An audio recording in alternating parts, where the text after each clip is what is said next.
Good morning dear students. आज से हम शुरू करने जा रहे हैं इलेक्ट्रोमैग्नेटिक इंडक्शन चैप्टर, जिसको शॉर्ट में हम EMI भी बोलते हैं। तो इलेक्ट्रोमैग्नेटिक इंडक्शन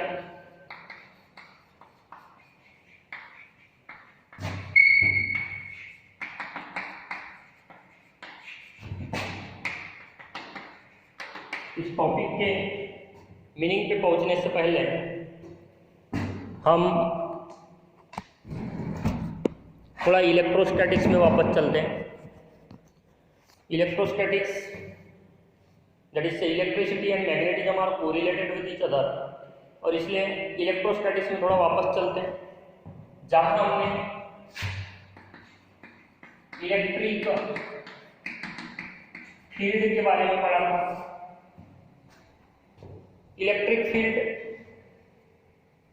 ये स्टेशनरी चार्ज की इलेक्ट्रिक फील्ड अपन ने पढ़े थे।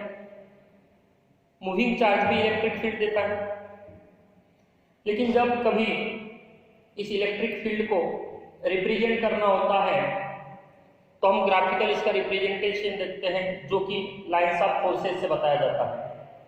तो ये लाइंस ऑफ फोर्सेस क्या होती है? तो जब भी कोई फ्री यूनिट चार्ज से इलेक्ट्रिक फील्ड में रखा जाता है, तो वो चार्ज जिन रास्तों से मूव होता है इलेक्ट्रिक फील्ड में, उन रास्तों को, उन इमेजिनरी पाथ्स को लाइंस ऑफ फोर्सेस कहा जाता है। कुछ प्रॉपर्टीज हमने लाइंस ऑफ फोर्सेस की देखी है। उसमें से ही एक प्रॉपर्टी ये है कि इलेक्ट्रिक फील्ड इंटेंसिटी और लाइंस ऑफ फोर्सेस के बीच का रिलेशन क्या है। तो समझो हमारे पास एक यूनिट एरिया है, उस यूनिट एरिया को नॉर्मल होते हुए, मतलब परपेंडिकुलर डायरेक्शन में जितनी भी यूनिट एरिया है इलेक्ट्रिक फील्ड में रखा है, उस यूनिट एरिया को परपेंडिकुलर डायरेक्शन में जितने भी number of lines of forces pass होते हैं, that is numerically equal to the electric field intensity. यानी इलेक्ट्रिक फील्ड इंटेंसिटी न्यूमेरिकली अगर हमें बताना है तो हम ये कह सकते हैं कि number of lines of forces passing normally through the unit area in an electric field. समझो अगर यूनिट एरिया नहीं है, in place of unit area अगर हमारे पास समझ लीजिए कि सर्कल एरिया ds है, तो उस ds में से यूनिट में से अगर E नंबर पास हो रहा है तो ds में से कितना पास होगा? E into ds। और ये जो भी क्वांटिटी है, number of lines of force और forces passing normally through the given area, not unit, through the given area, it is called as the electric flux. हर बार बाकी ये जो E है वो परपेंडिकुलर रहेगा एरिया को आवश्यक नहीं, तो उस केस में हमें उसका परपेंडिकुलर कंपोनेंट लेना पड़ता है, जो कि E cos थीटा आता है इनटू ds, और ये अपीयर होता है फिर E डॉट ds। इसे कहा जाता है इलेक्ट्रिक फ्लक्स। इसे क्या कहा जाता है? Electric flux. जिस प्रकार से हम इलेक्ट्रिक फील्ड की बात करते हैं, सिमिलरली मैग्नेटिक फील्ड के बारे में भी लास्ट चैप्टर में अपन ने पढ़ चुके हैं। मैग्नेटिक फील्ड प्रोड्यूस करने वाले सोर्सेज भी हमें पता है।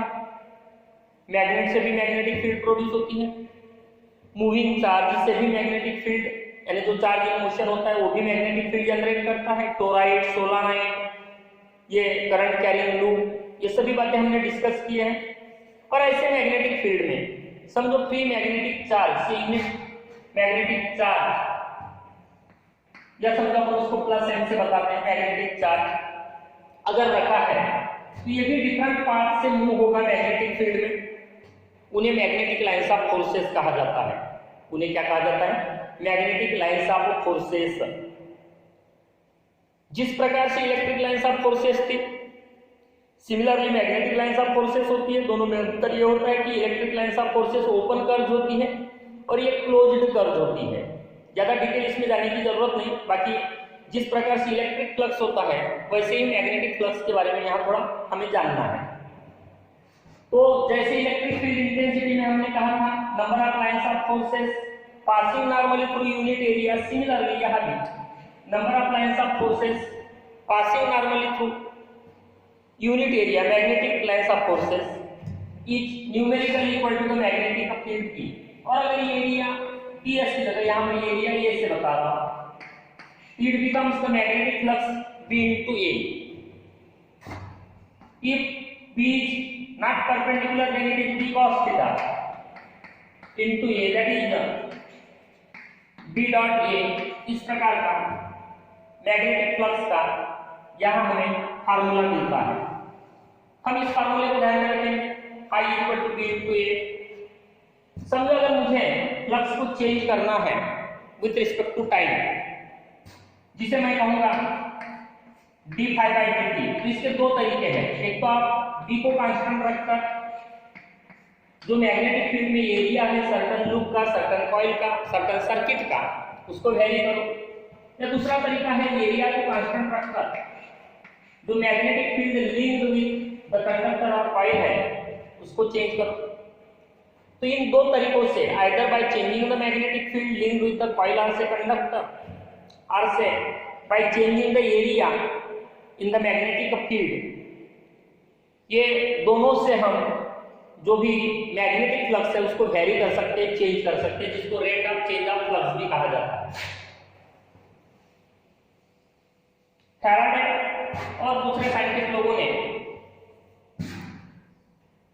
जो रिवर्स इफेक्ट है, हमने पता है कि इलेक्ट्रिसिटी के कारण मैग्नेटिज्म प्रोड्यूस होता है, तो रिवर्स इफेक्ट की स्टडी की और उन्होंने देखा कि whenever there is change in the magnetic flux linked with the coil or say conductor by any way, by changing the magnetic field say और by changing the area in the magnetic field, they observe that electric current is induced in the coil or say EMF is induced in the coil।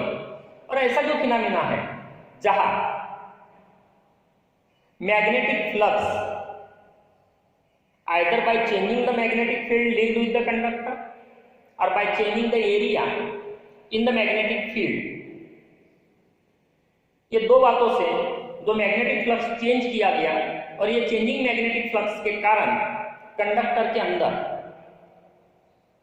एक EMF induced हुआ, जिसके कारण एक current induced हुआ, जिसको induced current या induced EMF कहा जाता है। और ऐसा जो फिनोमेना है उस फिनोमेना को इलेक्ट्रोमैग्नेटिक इंडक्शन कहा जाता है।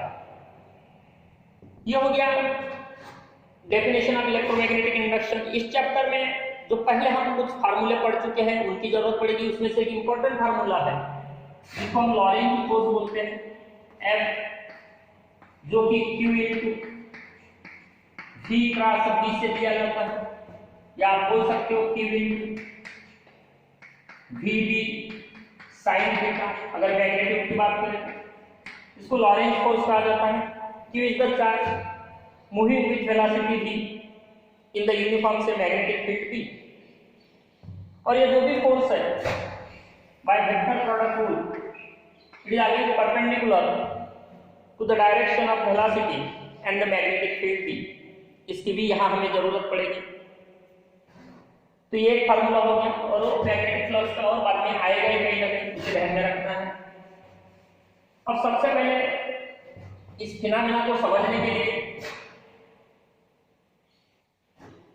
किस प्रकार से EMF इंड्यूस्ड होता है, इसके लिए फैराडे ने दो सिंपल एक्सपेरिमेंट्स परफॉर्म किए, जिसे मैग्नेट एंड कॉइल एक्सपेरिमेंट या कॉइल एंड कॉइल एक्सपेरिमेंट कहा जाता है। उस एक्सपेरिमेंट के ऑब्जर्वेशंस के बाद उसने कुछ कंक्लूजन्स निकाले।